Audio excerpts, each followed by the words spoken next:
Sobat Maestro, sesaat lagi Anda akan mendengarkan program Blog Airtime bersama komunitas Maria Teresa. Selamat mendengarkan. Shalom Sobat Maestro, selamat berjumpa kembali dengan saya Mikaela Mimi dalam program acara Komunitas Maria Teresa. Sebelum saya menyampaikan tema hari ini yang berjudul Mengenal dan Mengasihi Sang Pencipta, marilah kita terlebih dahulu berdoa. Dalam nama Bapa dan Putra dan Roh Kudus. Amin. Tuhan Yesus yang baik, berkenanlah mengutus Roh Kudus-Mu untuk menghidupkan pewartaan ini, agar mereka yang mendengarkan dan saya yang menyampaikan memperoleh pencerahan hati dan pikiran, penuh sukacita dan damai-Mu, demi kemuliaan nama-Mu dan keselamatan banyak orang.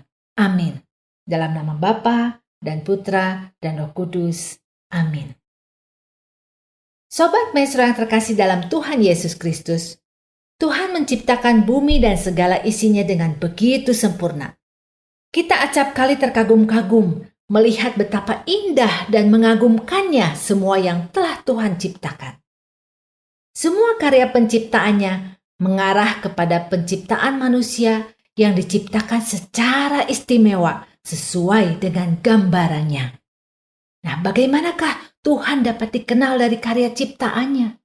Mengapa manusia dapat mengetahui tentang keindahan, termasuk kebaikan dan kebenaran yang tidak terukur secara materi? Benarkah manusia selalu rindu untuk mengenal dan mengasihi penciptanya?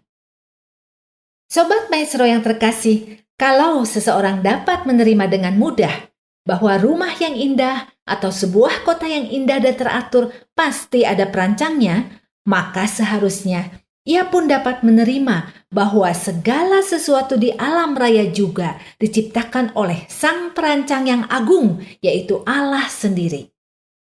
Rasul Paulus dalam kitab Roma 1 ayat 19 sampai dengan 20 mengatakan bahwa keberadaan Allah nampak dari karya ciptaannya, sehingga mereka tidak dapat berdalih. Demikian firman Tuhan. Karena apa yang dapat mereka ketahui tentang Allah nyata bagi mereka, sebab Allah telah menyatakannya kepada mereka. Sebab apa yang tidak nampak daripadanya, yaitu kekuatannya yang kekal dan keilahiannya, dapat nampak kepada pikiran dari karyanya sejak dunia diciptakan, sehingga mereka tidak dapat berdalih. Demikianlah sabda Tuhan, syukur kepada Allah.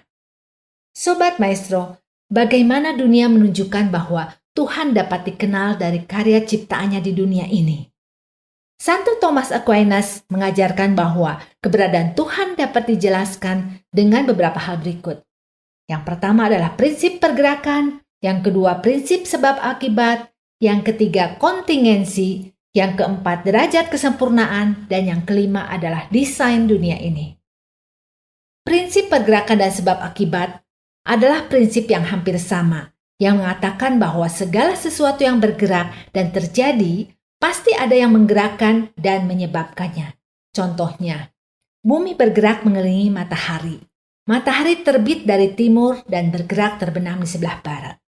Kalau ditelusuri asal-usul segala sesuatu, maka kita mengetahui bahwa harus ada sesuatu yang keberadaannya tidak disebabkan oleh sesuatu yang lain. Nah, penyebab atau penggerak pertama yang tidak tergantung apapun yang lain adalah Allah.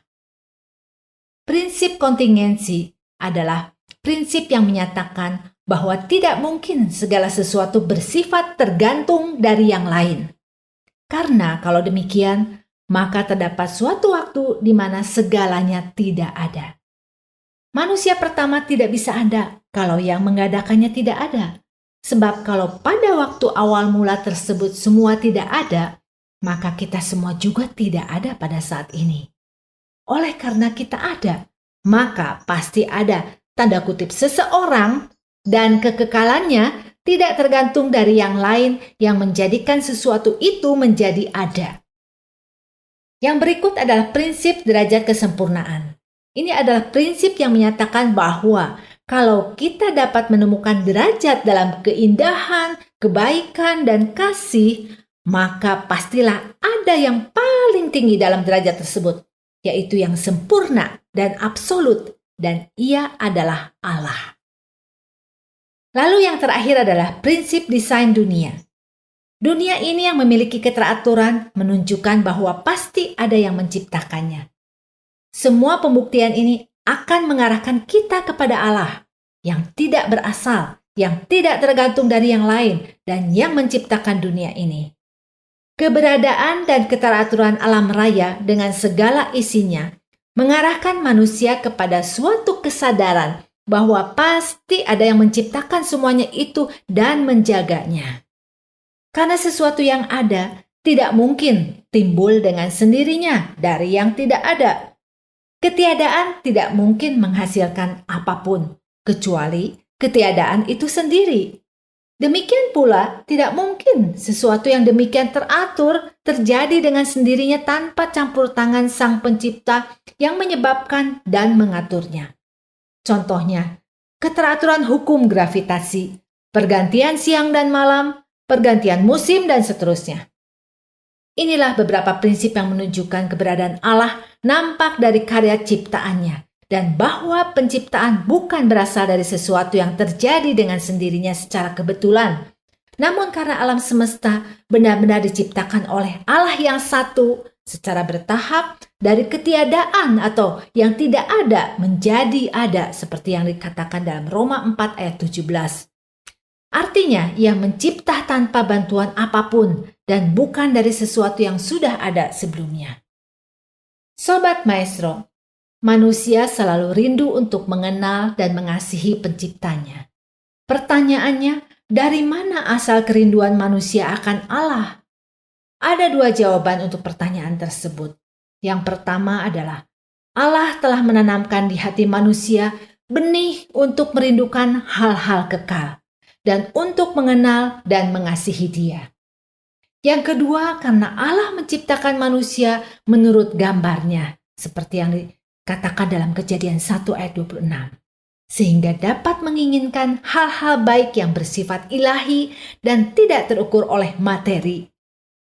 Manusia dapat mengetahui tentang kebenaran, kebaikan, dan keindahan alam maupun karya-karya seni. Hatinya terusik ketika terjadi ketidakadilan.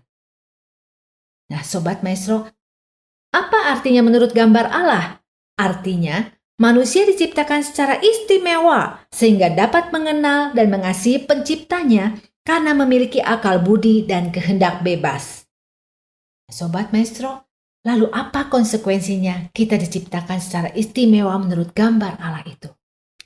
Yang pertama, kita dipanggil Tuhan untuk menjadi gambaran Allah di bumi yang menyayangi semua yang ada yang telah diciptakannya. Seperti alam raya semesta yang indah dan segala isinya, semua makhluk ciptaan Tuhan di bumi, manusia, hewan, tumbuh-tumbuhan, dan sebagainya.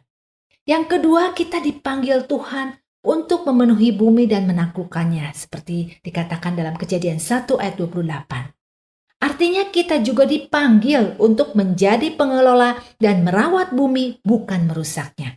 Karena kita adalah gambaran Allah yang Maha Penyayang. Yang ketiga adalah mengambil bagian dalam karya penciptaan dan mengusahakan keseimbangannya demi kebaikan diri sendiri dan sesama. Dan yang keempat, mengambil bagian dalam rencana Allah melalui perbuatannya, doa-doanya, maupun penderitaannya. Dan dengan demikian, kita menjadi kawan sekerja Allah. Sobat Maestro terkasih, manusia diciptakan supaya ia berbahagia dan diberkati. Ini terjadi jika manusia sebagai ciptaan yang paling luhur mengenal dan mencintai Allah dan melayaninya dengan penuh rasa syukur dan sukacita.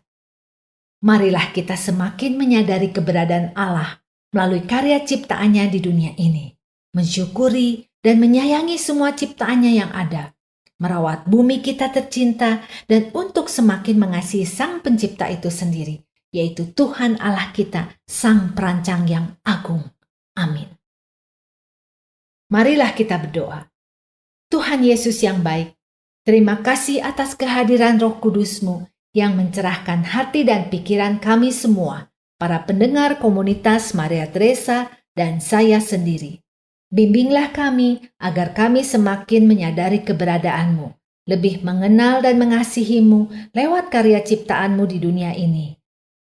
Semoga dengan semakin mengenal dan mengasihi-Mu, kami pun boleh melayani-Mu dengan penuh rasa syukur dan sukacita, sehingga kami beroleh kebahagiaan dan berkat dari-Mu. Doa ini kami panjatkan dengan pengantaran Yesus Kristus Putra-Mu Tuhan kami, yang hidup dan berkuasa bersama Engkau dalam persekutuan Roh Kudus, kini dan sepanjang segala masa. Amin. Dalam nama Bapa dan Putra dan Roh Kudus. Amin. Sobat Maestro pendengar komunitas Maria Teresa, terima kasih atas perhatian Anda. Apabila ada kritik, saran, dan masukan, atau Anda berkenan berpartisipasi dalam pelayanan komunitas Maria Teresa, silakan menghubungi nomor 0812 2459 0914. Terima kasih, Tuhan Yesus memberkati. Anda baru saja mendengarkan program Blog Airtime bersama komunitas Maria Teresa. Terima kasih atas kebersamaan Anda. Tuhan Yesus memberkati.